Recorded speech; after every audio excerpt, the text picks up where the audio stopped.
Stugotz is on his way out of here. He's trying to decide, and Mike Ryan was curiously interested in this in a way that surprised me.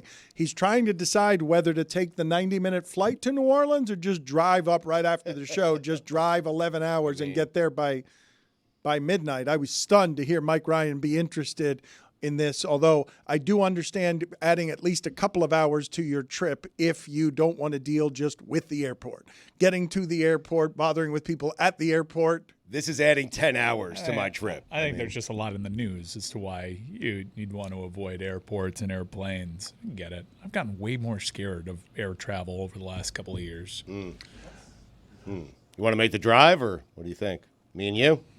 A road trip? You would never do that. I would do it. He's considering it. He was considering. No, I know Mike might. Stugotz was considering just driving up after the flight. He doesn't mind wasting a little money. I mean, he does that every day to go home. He'll just keep driving.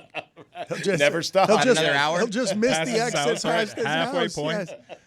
Yes. We are going to get to Felipe Esparza in a second, but not before we bring in Amin Elhassan, our regular NBA insider. You can check him out in a renewed and refurbished oddball with Izzy Gutierrez. What are you making faces about? Why are you making what's the matter?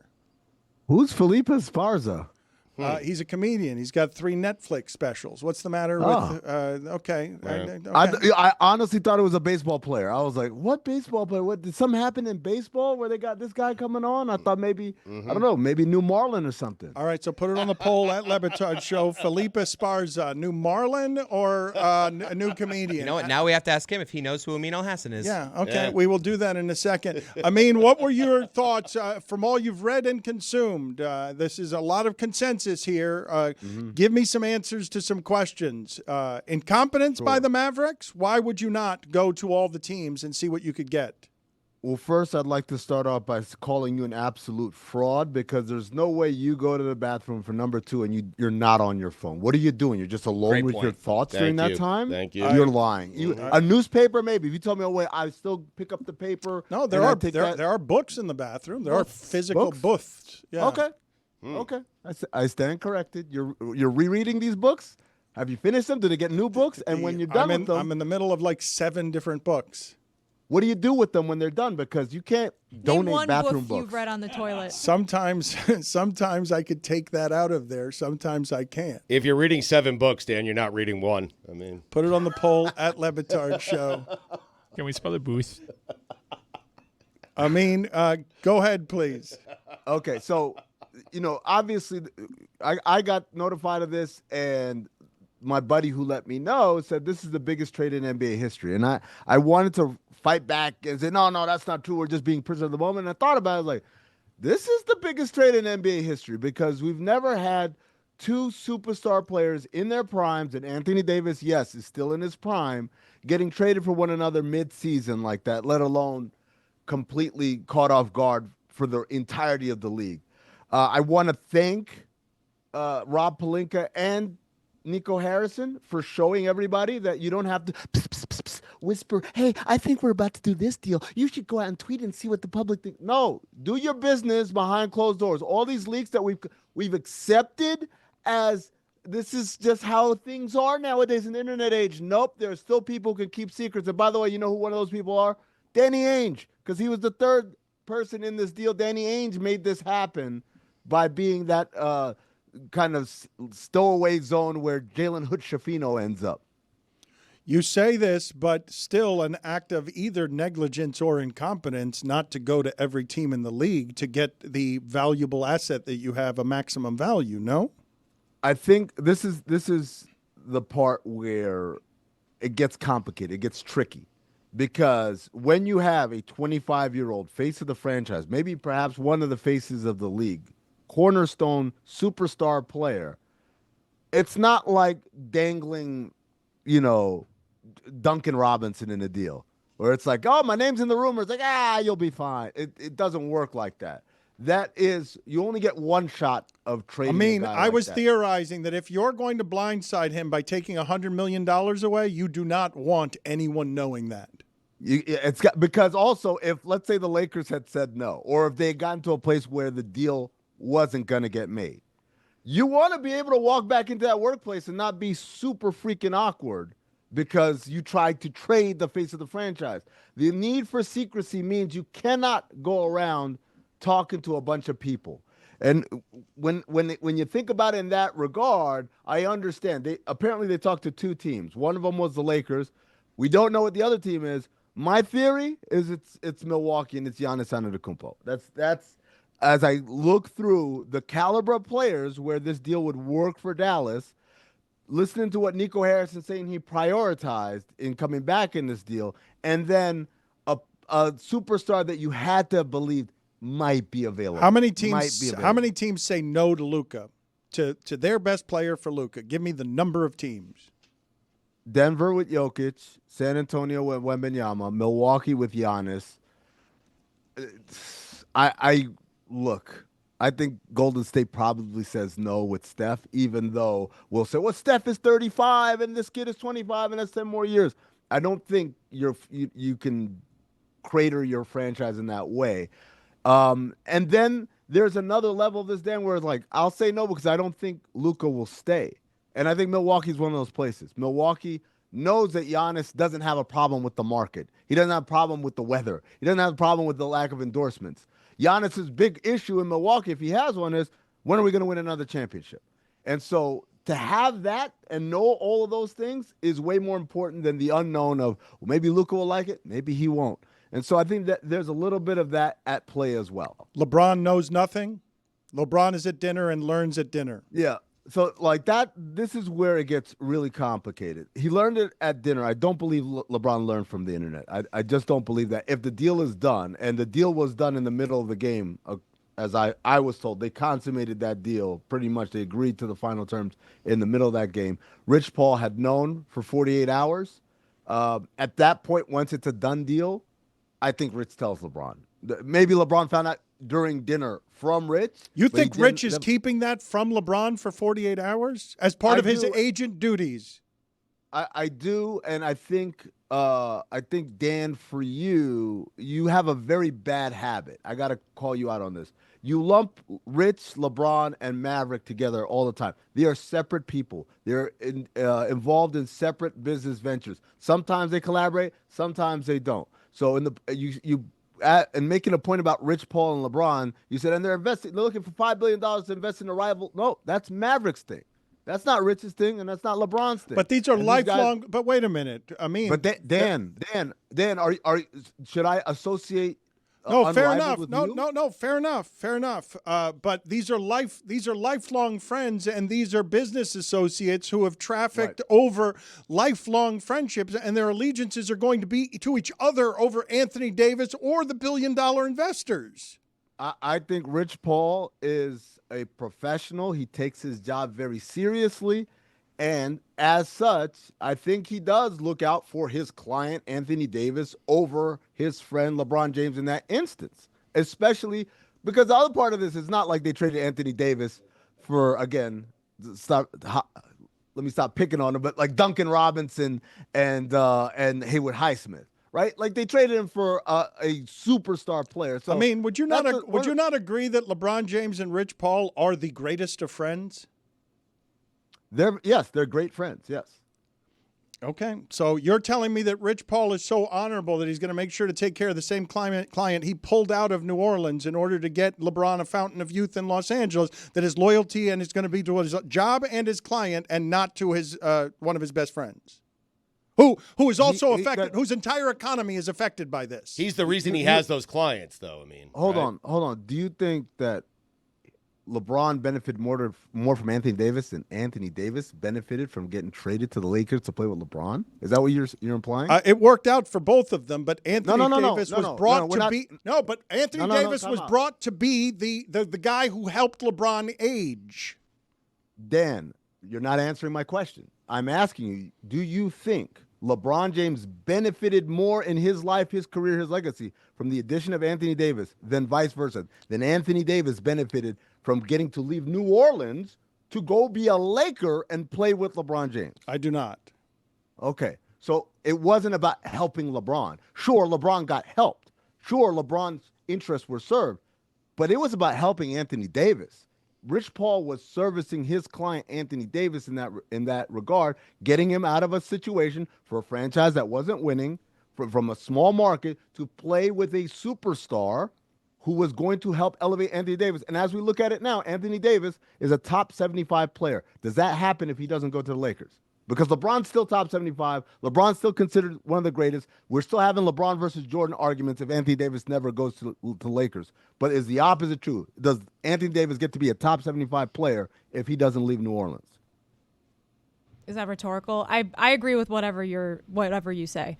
I wanted to ask you your thoughts on. I saw a clip from Basketball Illuminati that was referencing, I think, a Ben Golliver Trojan horse theory about Kyrie Irving going to the Mavericks to blow them up, so that Luca could be so unhappy that he would end up back on the Lakers. And I want to hear what your thoughts are on that. So on Basketball Illuminati, Ben Golliver just talked about Kyrie Irving being a Trojan horse. We're the ones that elevated to, and that's how Luka gets to be a Laker. And that episode dropped on February 23rd of 2023, I want to say. It was right after the All-Star game. And our whole theory about it was LeBron, me and George Sedano came up with this years ago on LA radio. When LeBron first became a Laker, we warned the audience, the Los Angeles audience, hey, this guy doesn't leave breadcrumbs. He leaves whole loaves of bread.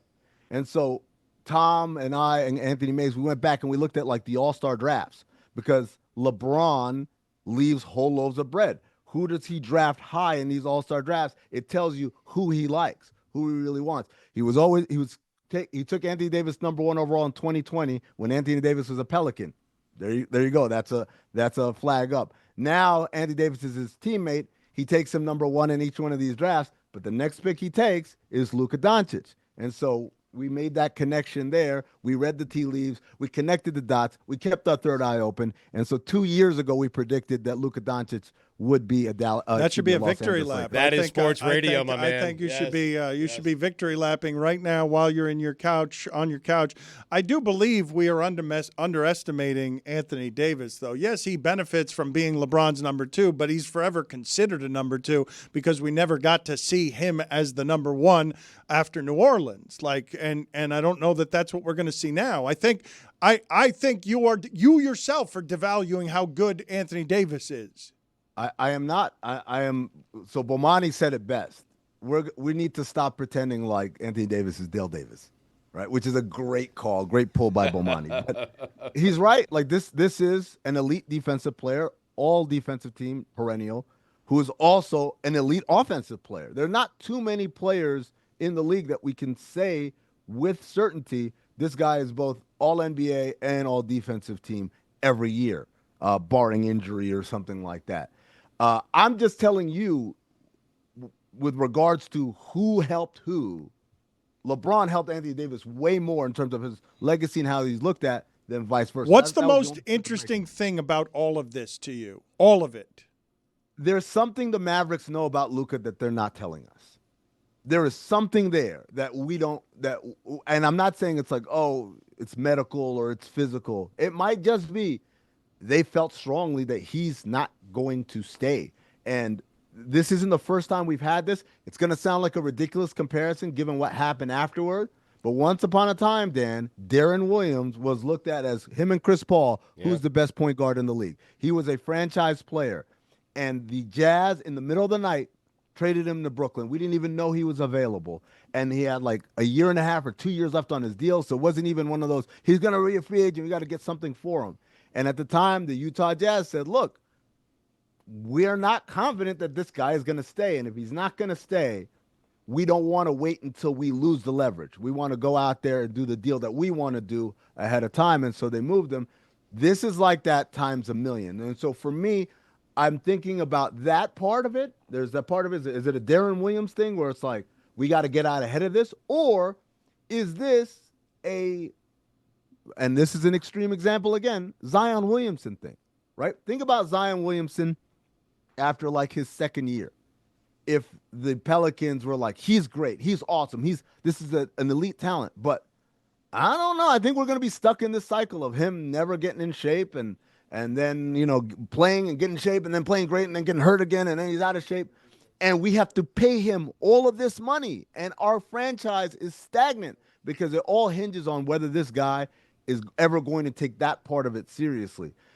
If the Pelicans had made the decision in year 2, we would have killed them for trading him. Now we look at it and we look at the crater that is New Orleans, and we're like, yeah, kind of in retrospect, hitching your sales to this guy may have hamstrung you from building something complete. And I look at Dallas and I'm saying maybe that's part of the equation as well. But either way, there's something there that we're not getting when we just say, oh my God, I can't believe it was just Anthony Davis in one pick. I mean, do you think the deal gets done if the Mavs demand Bronny? No deal. No, that's when Rich Paul picks up the phone and calls LeBron. He doesn't call Bronny, by the way. He calls LeBron. I'm going to call his father. See you later, Amin. Good talking to you. All right. Kanye tweeted about it, by the way. That's how big a deal this was. You guys realize that? Kanye was in the middle of a rant. Yeah. And then like midway through, he's like, I don't watch sports, but apparently Luca just got traded. That's to tell you that this deal was so big, it cut through the sphere of ignorance that surrounds Kanye West. And I mean that term in every way. So we can all agree Kanye should be the bellwether for all of these things and the nation's attention. Thank you. I mean, that is the ultimate arbiter. The ultimate arbiter. Yes. That his ignorance was pierced by this deal. Look, Myles Garrett ain't moving that needle like that, right? I had a different Kanye algorithm last night. Amin Elhassan was really disrespectful, but also a little bit right when he says, I don't know who Felipe Esparza is, but he sounds like a shortstop. He sounds like a baseball player. That does sound more like a baseball player than a comedian, but he is selling out tour dates across the country. It's currently the At My Leisure tour. He has one of the top comedy podcasts here for about a decade, What's Up Fool, and he's got 3 specials that are streaming on Netflix and Max, and he's got another one coming out on Netflix, Raging Fool, that streams globally here next month, or next week, actually. So, Philippe, thank you for joining us. He's also a giant sports fan. So just you wake up this morning, or you wake up yesterday morning to the news, or at night, you hear that Luka Doncic is a member of your Lakers, and your thoughts were what? And thank you for joining us, by the way. My thoughts were, who is Luka Doc? Okay. Yep. Very good. So you're not that big of a sports fan then. You're. I'm not big of a. I like the Lakers, but I'm one of those people, man, that I still root for the Clippers. You know, because you got to root for your stepson. You know. But I love the Lakers, man, and I don't really know who that person is, man. I'm sorry. No, that's okay. I got bad information. He's on your team now. He's on the Lakers. Do you know who Amin Elhassan is? Because if you don't know who Luka Doncic is, there's no way. Does Luka, did he come illegally from Ukraine? No, that's not exactly. Did he come on a sports visa to stay in this country? Are you a Dodger fan? Are you not? Bro, I'm a Dodger fan, bro. I threw out the first pitch. I used to sell popcorns there. I insulted Reggie Jackson one time in Oakland, California by mistake because I was too nervous to meet the greatest player of all time. He goes, I shook his hand, and when he squeezed it, the first thing out of my mouth to Reggie Jackson was, when I was a little kid, my father and I, we saw Bob Walsh strike you out in the World Series. How old were you? Bro, I was 30, bro. Bob Walk. I was 30 when I saw him, when I told him that. But I was a kid when I saw that. Stugotz, I don't think it was Bob Walk. I think it was Bob Welch. I think he said. Bob Welch, yeah. Okay, I heard it as Walk. I'm sorry. Yeah, that's okay. Bob Walk, great picture for the Pirates, though. Thank you. I thought that would be your wheelhouse for sure. Didn't you work at Dodger Stadium? Yes, I used to make hot dogs and popcorn, and I used to sell souvenirs around the stand. Your story's kind of crazy, right? I mean, you talk about all this stuff in your special. You don't keep very much out of it. Your journey, was it funny while it was happening? Because some of the stuff feels like it wasn't that funny. No, a lot of that stuff was really sad and heartbreaking, but I didn't have a therapist, or my mom would just say, get over it. So stand-up comedy was like the only therapy where I could just release it and let it go. Well, what are we talking about there, though? Because for the people who don't know your story, we're talking about deportation how many times? Just start there on how you got to this country. Oh, man, the first time we just we got in this man's car, and I don't know who that was. My mother and I and my two other brothers, and we already passed go, bro. We passed the border. We were waiting for $200, like Monopoly. But then we are halfway down, like by San Clemente, California. There was like a border checkpoint that the sheriffs of San Clemente had. They were like men, I guess, but they were stopping the freeway and they were randomly stopping people. We were already in America. We were already in. But then they caught us and they took our driver. I don't know who that was. Probably like a Mexican Uber driver, Wild E. Coyote, and they let him go because he was American. And they took us to a detention center. My mom was separated from us, and then we just ate sandwiches and watched Bugs Bunny cartoons. And the next day we walked to the gate, and we were back in Mexico. But the third time, my aunt, she dressed up my little brother like a little girl, and he was Pati now. And we borrowed my cousin. We used my cousin's passports, and we got to America.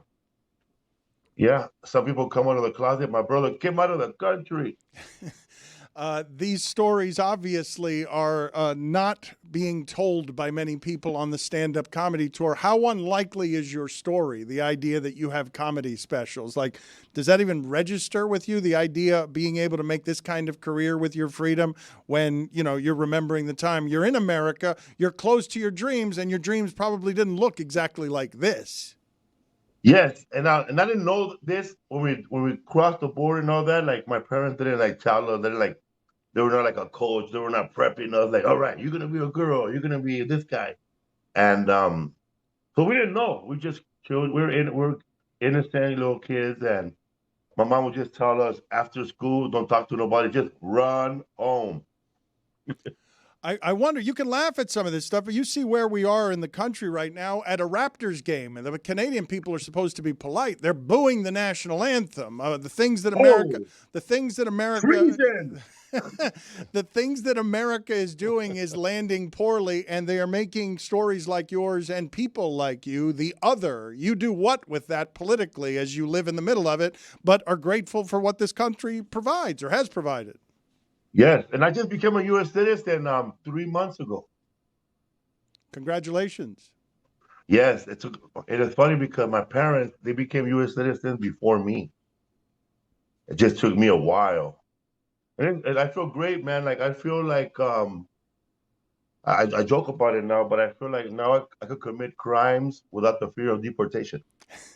Congratulations. That was really holding me back from being an arch criminal, papi. You do your specials in Spanish or English, English. What language are you funnier in? You know what? I think I'm funnier in Spanish because I think in Spanish, but I speak in English. So when I went to Mexico to try out the Spanish, it was different from America, man. Like I realized that 3% of the words that I was saying here in America that are Spanish are not Spanish words. They're like stuff that immigrants have made up, man, over the years. It's like pochwa, but in Spanish, Is it Spanglish? Like what are you talking about? Like sandwich? Bro, it's like I don't know how to say the word brakes growing up, like fix my brakes. So we would just add like white people when they don't know a Spanish word, they add an O at the end, like your son has not done his homework, okay, So that's fair, they're Yes. trying, they're trying to blend in. Right. But Mexicans, some Latinos in the West Coast, we had an AS after every word or an ES in front of an S, like give me a Sprite, or fix my brecas. Okay, so breaks? What's break? What does break become? Or was it breakfast that you were talking about? You said breaks, right? Breaks ended up being an AS, so fix my brecas. And when I said it in Mexico, total silence, bro. Like they treated me like I have blue eyes and blonde hair over there. When you have a special coming out, what is the feeling? Because again, Raging Fool comes out February 11th. Is it nervous, excitement, relief? You've been working on this material for a long time, yes? I'm nervous because once it airs, I can't do those jokes no more because people are going to say, oh, man, he's doing the same joke from the special. So I gotta hurry up and start writing new jokes. You so better hurry up. that's Yeah. the hard part. Yeah, I can't be going up there. It's not like when you're a singer, man, and people want to hear Doja Cat. They want to hear her hit. They want to hear it over and over. They want to hear, But I can't do that. I gotta go out there and do some crowd work and come up with new material. Like have a bit where I say that I'm getting older. I went to a doctor for a health checkup. He said I'm gonna need a blood sample, a urine sample, a semen sample, and a stool sample. I'm like, doctor, you're lucky. I got all that in my underwear right now. Oh no. Wait a minute, you're a dentist, you pervert. You Can't say that again. Yeah, that's it. It's over. Yeah. It's a funny way to describe your special, the idea that it's over and then you have to start all over at the bottom of the mountain. So basically on February 11th, it's not a day of delight and celebration that your special comes out. It's the warning that you have to get back to work. Hurry up. You've got a blank slate, you idiot. Yeah, I do, man. I don't want to go up there and because I remember when my first special came out, I didn't know that you have to go write new material. I thought you could be like Rodney Dangerfield or just do the same material over and over. Hey, no respect. But there was like people who love my stand up who were in the front, and every time I talk, they were lip syncing what I was saying, so they were talking with me. It was like a sing along. Yeah, that's when the stuff has it's time to redo it. But when you're driving over the border, what are you dreaming of doing in this country? Like how unusual is a career in comedy from where you were? Oh man, almost impossible. Like my father was an immigrant. He worked like 60 hours a week. My mom worked cleaning houses, and we were always home alone. And when I told my father found out that I was doing stand-up comedy and not having a job and not going to community college. He was very upset, man, because he was more upset because I think a lot of parents when their kids have a wild dream or a wild career, they're seeing themselves in that position. Like when I told my dad found out I was a stand-up comedian, he put himself as a stand-up comedian, and he got scared for me. Like, no, don't do that. Keep your job at UPS. One day you'll be a driver. Yeah, that makes sense. It's safer, isn't it? Yeah, because it's already what can Brown do for you? Roy Wood Jr. is a friend of the show. He recently told a story on another podcast about how you taught him about kindness and friendship after you beat him on Last Comic Standing. And he said he and the other comics weren't nice to you, and that for a while the only person that would talk to you on tour after that was the bus driver. What do you remember about all of that? Oh man, those guys were all bitter because they lost to a Mexican, and I ended up winning $250,000. But I should have told them, on the bus, if I would have been talking to them, hey, bro, I didn't really win $250,000. They got me for child support the next day. My baby mama ended up winning. She became the last baby mama standing. But you were nice to them, though. None of this came out. I'm nice to everybody, man. Everywhere I went, people were giving me stuff. There was people wearing it was hard for them because I guess they've been on TV before, or they had TV credits, I guess. They're known in the East Coast, but me, I'm known in the West Coast. I've been doing stand-up longer than them, but they never heard of me. But I was building like an underground following, and I had a lot of jokes, and my jokes were short. I had a lot of no story. They were like boom, boom, boom, punchlines. Like I had a joke where I say, I met a woman last night. She said, I'll sleep over your house, but we can't have any sex. I said, all right, tomorrow morning we'll have breakfast. You can't eat no food. Boom, And I said that, the police pulled me over. They asked me, do you have anything inside illegal? I looked at my cousin, I ran. Boom, I had a bunch of punchlines. I was like a Muhammad Ali, bro. Rope you rope with jokes. I love the boom, like you're boxing. You're Just shadow like- My boxing. father was a boxer. My grandfather, they were boxers, bro. they used to box tomatoes, grapes, oranges in California. I apologize. It took me this long to realize this, but Felipe, you and Dan look exactly. Felipe, I'm sorry. You and Dan look exactly alike. I mean, you do. Well, there is a picture. Yeah, bro. There's a picture of me from the pandemic. Yes, very Cuban. Look at it, bro. Yes. We both look like Salma Hayek. I will tell the people again that Felipe is on his nationwide tour. What do you want people to know, Felipe, about what it is that you're doing? Is it Raging Fool that you want them to check out? Are you prouder of At My Leisure? Like, what do you view as your career achievement of the moment? Oh man, go watch Raging Fool on Netflix. Watch it a bunch of times. Cut up the clips, put them up on TikTok if you want. Bootleg it, do whatever you want with it.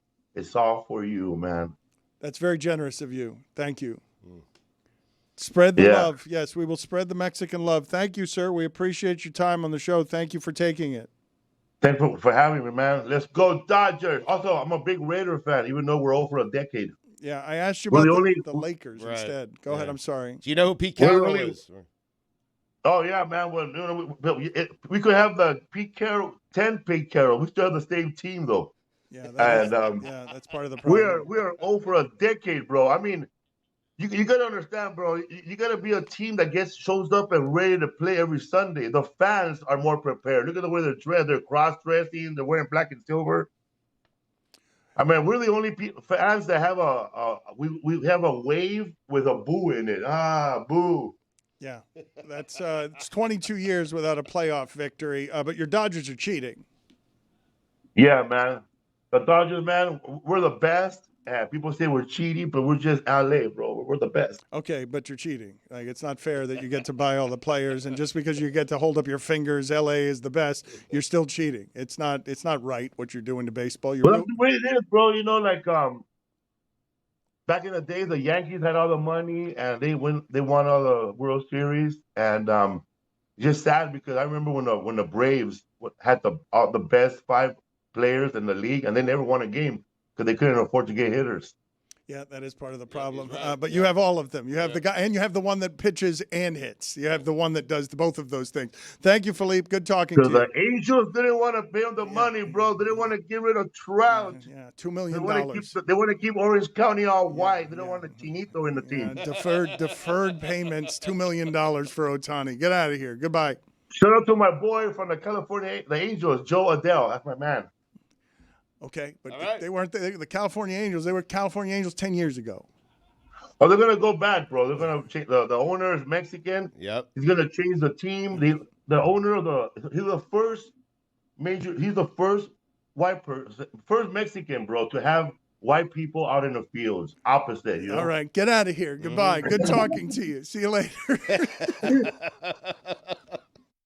I am eager to hear Juju's thoughts on the show, the audience's thoughts on the show, because it is rare for us to go one topic like that all show, and I imagine there would be some objection to it. I will tell people as Super Bowl week begins that we have an intimate event in New Orleans with Dan Patrick. It's meaningful to me for a lot of reasons. I hope that we can show our audience and his audience some things that they have not seen before about how we do all of these things that we do in a very different way. I think his show is most simpatico with ours in the cultural landscape over the years, and Tipitina's is where we're going to be doing it in New Orleans. We're keeping it to just a few hundred people, and it's very limited. So if you have not made plans yet for Wednesday night, you need to just go to our X account, and there may be a few tickets left, but there wouldn't be very many left, and by the end of me talking about this, they'll probably be gone. So I recommend to you that you take part in this if either Dan Patrick or our show, if the environment, the ecosystem is something that's interesting to you. It is the pinned tweet atop our @LeBatardShow account. So head over there for just one quick link and take you right to checkout. And Stugatz is headed out there. I know Billy's in bad shape. His stomach is hurting. That's not great. I don't know what happened with Lucy. I don't know if she fulfilled the challenge. I don't know if she's going to be out there this week, but I did see a bunch of people with with suitcases and everything else. Just leave today. A bit of a guerrilla operation we've got around here where you just see the company pack up suitcases and run through the rain to get to the Super Bowl. So everybody's headed out there so that the rest of the week, God Bless Football is going to be taking over everything we're doing this week as the #1 football podcast in America. Juju, how upset were people that we spent the whole show on one topic? They're not going to tolerate us doing this again tomorrow. People were not upset, Dan. It's good to see all you guys, so beautiful people. People weren't upset, man. The breaking news is the breaking news. You dig me? Like everybody was locked in. It's rare that we go so many days. These things be happening throughout the weekend, and they be wanting your responses on things. So people were very patient with you guys today. All right. However, yes. JPNT17 says, "Dear LeBatardShow, y'all are on crack if you think the Celtics would trade Tatum for Luca." I agree with that. Like when you guys said that earlier, I was like, no, they wouldn't. Okay, that's fine, but there are 4 or 5 players, and we can have arguments and disagreements about all of it. Luca is unarguably, by the metrics, the better offensive player, the more efficient offensive player with less help than Jason Tatum had. Tatum wasn't even the MVP during the finals. I don't understand why they wouldn't trade a lesser player for a better player. Nice. Also, too, I think this has happened before, Dan. I remember on Radio Row a couple of years ago, I asked Justin Fields how did he feel about the blockbuster trade sending Kevin Durant to the Suns. So I think that there hasn't been nothing of this magnitude, but the NBA has been playing with this week for a couple of years now. Okay, so this isn't – I thought trade deadline and Super Bowl week merging on this week was something that was new to this year. Am I wrong about that? I thought that the football season was longer and that these two things didn't happen the same week. I've got that wrong? Yeah, I mean, I can send you the video. Okay. Me and Justin Fields were reacting to Kevin Durant being traded right on the spot. All right, my bad. Me? It's all good. No, nobody's bad ever. That's the thing. This new That's year, not true nobody's bad. Nah, nobody's bad at anything. Okay, only also, if you've been in a $2. plane crash. If you've been in a plane crash, then you are no longer a bad person. Ay. Also, $2 for calling me Guillermo the other day, but that's neither here nor there. Did you know that Nico Harrison was the Mavs GM before you realized his incompetence? 86 of the audience said no. Oh, wow. So a whole lot of people were the same as me, and I felt guilt about this, where when Mark Cuban wasn't the one out here talking, I was confused. It's not a Nelson. It's not Mark Cuban. If it's not someone from the Nelson family, what's happening right now? I don't know this person speaking on behalf of the Mavs. Who have they thrown out here to explain the unexplainable? Also, has the iPad replaced the newspaper as the thing that you bring into the bathroom? 75% of the audience says yes, it has. People thought I was a liar there. People still think I'm a liar, that they think that I'm regularly, that I'm not hiding from children in the bathroom with my iPad. Can we go back to the Mavericks real fast? Do you think Jason Kidd tried to get out of that press conference? Or he's just like, you don't need me up there, right? You're good. You got this. And he's like, no, I think we should be aligned. He's just like, oh, all right. I'll go up there with you. I definitely want to be up there. Right. I don't think that he doesn't have plans on being there for 10 years. That's what legendary coaches do and plan for. So I think that the GM was a little bit goofy in that moment, but salute to him. Goofy. That's that is basically you slicing someone up. Come on. For you. You're gentle with these people. Calling someone goofy, but he was goofy. There's not awkward. At best, we went awkward there. Did we not? Yes, sir. Absolutely awkward. The look on Jason's kid's face was priceless. You dig me? Are you a fan of the Pro Bowl?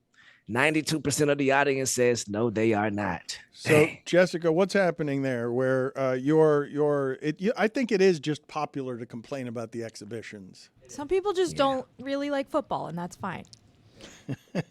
That's okay. It's not okay. It's not okay around here. It's not okay in this America. I don't really watch that much of the NBA. That's okay. Put it on the poll at LeBatardShow, Juju. Is it okay to not like football in America at LeBatardShow? What else you got?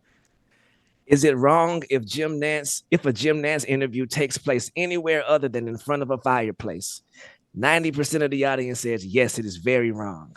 It's strange, though, because I also think of him as somebody who's wearing a sweater around his shoulders or wearing a sweater as well, which isn't something I associate with a fireplace. That's an either-or situation for me. Do I have that wrong? I'm not a cold weather person. You're very wrong. I don't know. Yeah, it's a Q-zip too. And I have confirmed Butler Cabin has a fireplace directly in the center. Yes, of course it does. It's like what a cabin's supposed to have. It can't be a cabin without a fireplace. Yeah, and like a quarter zip is like a cozy outer garment that you can wear inside. I think a sweater. I feel like a sweater and a fireplace is too much. Now I'm hot. Precisely. No. Well, but a quarter zip. Cozy. You're cozy. Quarter zip You're is warm. Toasty, I would also use as another synonym. Yes. I'm a real ignorant novice here when it comes to cold weather things. Pick up a booth. I'm glad we got Mike Ryan here today. What's up, brother? You're looking beautiful as always. Thank you, Julie. Someone from Twitter, however, says Mike Ryan is skating on the Eagles won't make the playoffs this year take. Yeah, I was totally Did that wrong. happen? No, I said that the NFL caught up to what Sirianni was doing offensively, and for the first couple of weeks it was looking all right, but then that bye week came and they totally changed their identity, and yeah, I'll eat it. Kellen Moore and Sirianni, they figured something out. No doubt. They're completely different. For a full season, it felt like he was incapable of moving on from the offense that he had under Steichen. No, credit to them. I was wrong. Hell yeah. Salute to you, Mike. Accountability at its finest. Man. Well, but he didn't volunteer before now and had to be called out publicly. No, I mean, I appreciate the opportunity to say I'm sorry, Philadelphia. Do Wemby next. No, I was right about that. I warned you all. Right about that. Okay. I warned you all. He did warn us all. He did warn us all because some of that Wemby stuff be looking like, okay, this brother didn't even jump. I'm like, okay, what are we doing? Neither here nor there. Is the number 77 the opposite of slimming? 85% of the audience says yes.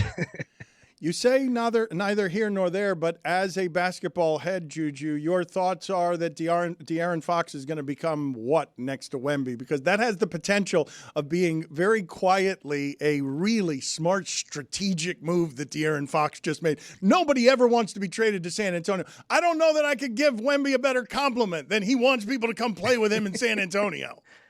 Right, and they didn't have to give up the rookie Castle or Vassell. Like, I think that the Spurs just put themselves in the competition or in the conversation for that championship sometime soon. Maybe not this year, but they have a bright future in San Antonio. Nobody cares if it's not this year, though, right? Like, it's maybe not this year because we're all aware, holy shit, Wemby's 21. He might still actually be physically growing. Right, that's scary. So scary. Is the Impractical Jokers somewhere on your TV at all times? 64% of the people says, yes, it is. Is it because they've got some special deal with their intellectual property that they were able to do that? Because Impractical Jokers, I think, is one of the great business television moves of all time, but I don't understand. I think it's just because they own all their own shit, right? And they can just put it everywhere, and it's just, who doesn't want to watch that for 22 minutes? Right, that and ridiculousness. I was about to say ridiculousness would like a word in this conversation of most re-airable shows ever. Well, but so MTV just became ridiculousness, correct? Ridiculousness exists as something to just re-air all the time at what used to be the great mountain of innovation in music and television, music television. It's just ridiculousness now. How is that possible? I don't know, brother. America is happening right now. Everything is happening. And speaking of happening, salute to Kendrick Lamar for clean sweep last night at the Grammys. Beyonce with Album of the Year. Oh my God, the Grammys was so entertaining. I came into the Grammys thinking, here we go. I'm gonna have to get chaperoned over the head to death. But I'm like, dang, Chaperone is a cool person. She spoke and advocated for people. Sabrina Carpenter was hats off to the Grammys last night. It was phenomenal. Can you guys? We didn't talk Grammys at all today, and I have fallen out of all award show interest, of almost any kind. Did the Grammys capture your attention yesterday as a music guy? It was going on at the same time as the NASCAR race, but I saw the final third of it. My wife watched the entire thing. She said all the performances were great. She couldn't name her favorite one, really, quite honestly. Right. I went back and watched this Chaperone thing because I love that goddamn song. Do you think Jane Smith was looking at come on, Kanye? I put a house on my head. I can't get any of the headlines, Kanye. Pink Pony Club is anthemic. That is a great song. Juju, what else from the Grammys was worth talking about that we didn't get to today? I mean, like Mike said, Chris said, the outfits were pretty crazy. I think that Kanye and his wife, they definitely took a chance last night and got the heck on. I don't know. It was a lot. I don't want to be critical of these people because they live in their own lives. But when you got kids walking around those red carpets and everything, it's kind of hard to stomach some of that stuff. But hats off to everybody. Hats off to also just the production. Doechii. It's just a lot of names who just really stepped up last night and just did a great job. Are you dressed this way because you're returning from some sort of Grammys after party, or what is it? What is happening here? I'm not used to the tie instead of the jerseys and the gear. Oh man! So somebody throw the dead fish in Dan's lap. I'm actually on the way to a funeral after this shortly, and the timing was a little different. Okay. You feel me? I threw on the Mexico hat just to show my brothers and sisters support. You feel me? I'll take off my hat. You feel me? Yes, sir. All right, give me the dead fish in here. I'm sorry I ended. In that your way, defense, though, Juju's so stylish. It's not crazy for him to show up in a suit. That's correct. But if I had the last 10 seconds of my life to do over again, I would do them differently. It's all good, brother. I love you guys. See you later, Drew. Later, man. All righty. From fireside conversations to football Sundays, winter means more moments with the coolest people in your life. Make these moments even better with Miller Lite, the great tasting light beer for people who love beer. A new year is a perfect time for friends, family, and a great tasting light beer. Tastes like Miller time. 2024 had its ups, had its downs, had a lot of moments in it. For me, many of those moments, I had a Miller Lite right there by my side. I supplemented my time by making it a Miller time. Why? Well, I'll tell you why. Miller Lite has taste you can depend on. No games, no gimmicks, just a great beer for people who love beer. Miller Lite is brewed for taste. It hits different than other light beers, and it has simple ingredients like malted barley for rich, balanced toffee note flavors and that iconic golden color. The original light beer since 1975, and still the very best one. Miller Lite, great taste, 96 calories. Go to MillerLite.com/Dan to find delivery options near you. Or you can pick up some Miller Lite pretty much anywhere they sell beer. Tastes like Miller time. Celebrate responsibly. Miller Brewing Company, Milwaukee, Wisconsin, 96 calories and 3.2 carbs per 12 ounces. DraftKings and DoorDash have teamed up to deliver NFL fans the action that they crave. Take a shot to play completely free throughout the season for cash prizes and DoorDash gift cards. Build a roster each week and compete against the field. Finish at the top of the leaderboard and take home the lion's share of $5,000. Play now at DraftKings.com/DoorDash. Eligibility restrictions apply. Void where prohibited. Terms apply. See DraftKings.com/DoorDash for details. Must be an account holder to play.